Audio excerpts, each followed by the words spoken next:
Hi, today I'd like to talk about consciousness. A friend of mine sent me an interesting video of Dr. Max Tegmark. He's a famous physicist.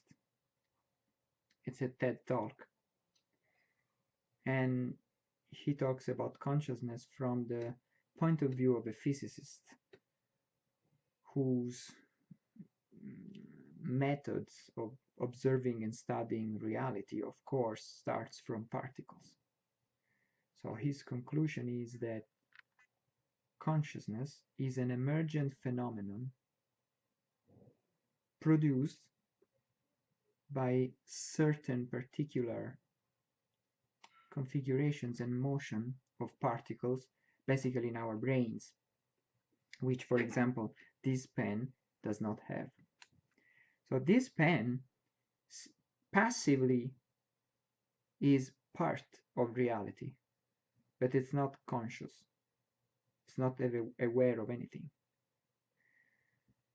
We, on the contrary, are both part of reality. This is my way of explaining this. And conscious. We are aware of reality. So I was thinking about this interesting topic, and the topic of consciousness, I always found it to be more difficult even than the topic of the universe itself. And so I was wondering about this, and I was asking to myself, so what are the main characteristics of consciousness? In what does consciousness consists in? So I would say that it's hard to talk about consciousness if we don't also talk about time. Because it seems to me that consciousness is, first of all, awareness of the flowing of time. While this pen and the atoms in this pen simply are part of reality, of the universe, at any given moment in time, we are aware of time flowing. Now, this is a problem, apparently, because here's the thing. It's hard to these concepts, these ideas are hard to translate in words, but I've tried, and they're not even clear as ideas because, of course, they're just pure speculation.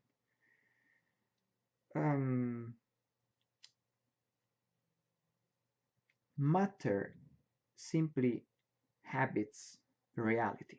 It's part of reality, characterizes reality. Time is a mysterious phenomenon, but what's pretty simple is that over time, the position of matter, whether it's particles or macroscopic visible objects, changes. Well, macroscopic objects their position can remain the same, apparently, but particles are always move. But if we photograph every single instant in time, it's all static.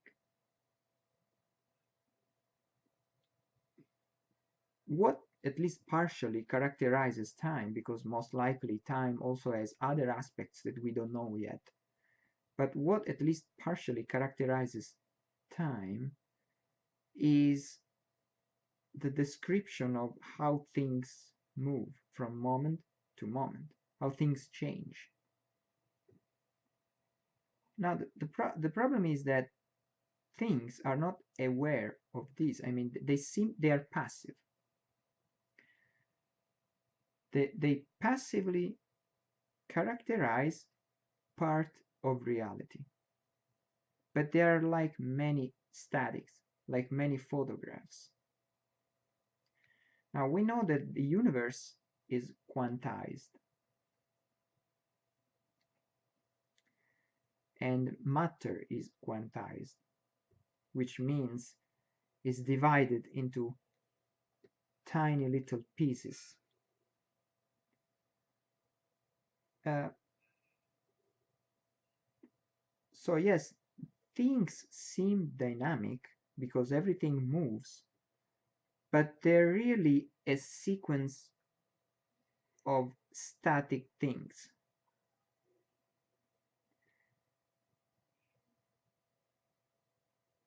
So if consciousness was the result of some kind of activity of particles, of the particles that make up our brains, consciousness would have been also quantized, which means like a wave. Uh, a wave, a professor, Dr. Tegmark, talks about, uses waves as an example. He says that waves are not the substance that produces them. They are something more above and beyond the simple molecules that move producing waves. So when you put something in the water and you produce a wave, the wave is not the water itself. The wave is the pattern, that motion that you started around the particles that you hit here. Then they transfer these motions to the other particles, and to the other particle, and to the other particle. But locally, he says, there's just a little motion of the particles of the molecules of water. It's just the pattern that gets transferred. So the wave is something more than the particles.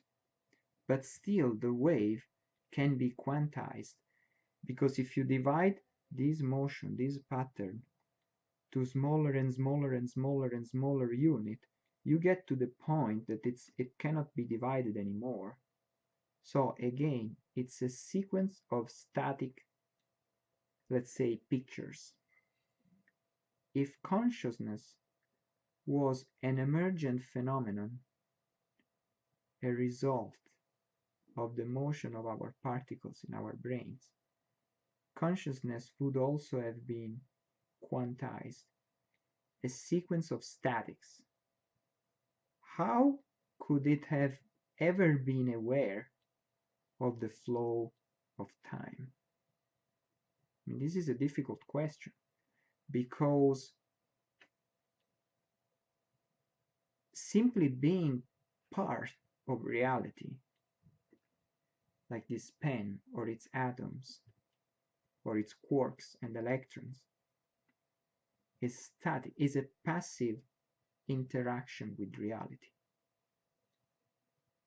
It's not perfectly appropriate as an example, but consider an old movie. Now we have DVDs, now it's a little different, but old movies were on films. These films had a lot of statics, frames. Looking at the frames at a certain speed gave the illusion of motion. Now, to produce that effect of the illusion of motion, you need something beyond the film. You need a reader, you need a machine that reads the film at a certain speed. But it's not the film itself. If the machine, if the reader, the projector or whatever, was included in the film, it wouldn't have been dynamic. It would have been a sequence of static. It would have been part of the film. Maybe in that film is a story of a guy who starts studying video production. So the film also has in the little frames, in all these numerous tiny little pictures, at a certain point when he's working on his artistic videos, whatever, the film shows his projector and his machines to watch films, like when we dream that we're dreaming. And that's the static reader, but we need another reader which has a different timeline than the timeline of the movie to produce the effect of the dynamic effect of the movie itself. So now, if consciousness was produced and held by the motion of our particles, it would have been quantized, and it would have simply been passive, at least in my opinion, passive part of reality.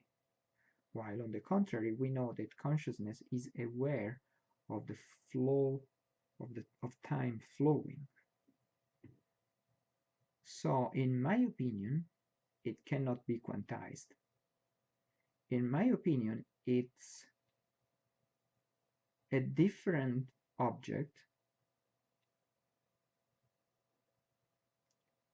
which probably is incorporated to a different time, or at least slightly displaced than compared with our time. And maybe this displacement allows to our consciousness to be aware of the flow of time here, where our body passively interacts with reality. But the conclusion is,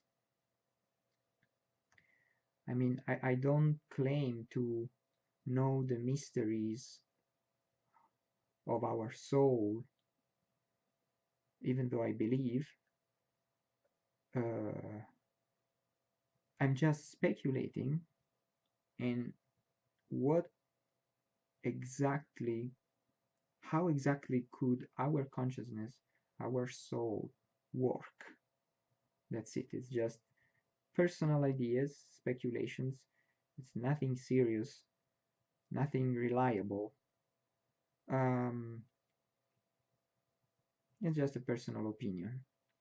So in my opinion, consciousness is not quantized, otherwise it could not be aware of the flow of time, because it would have been possible, it would have been divided to smaller and smaller and smaller chunks until we have a sequence of static things, and would have been only passively part of reality. It would have been the contrary of consciousness.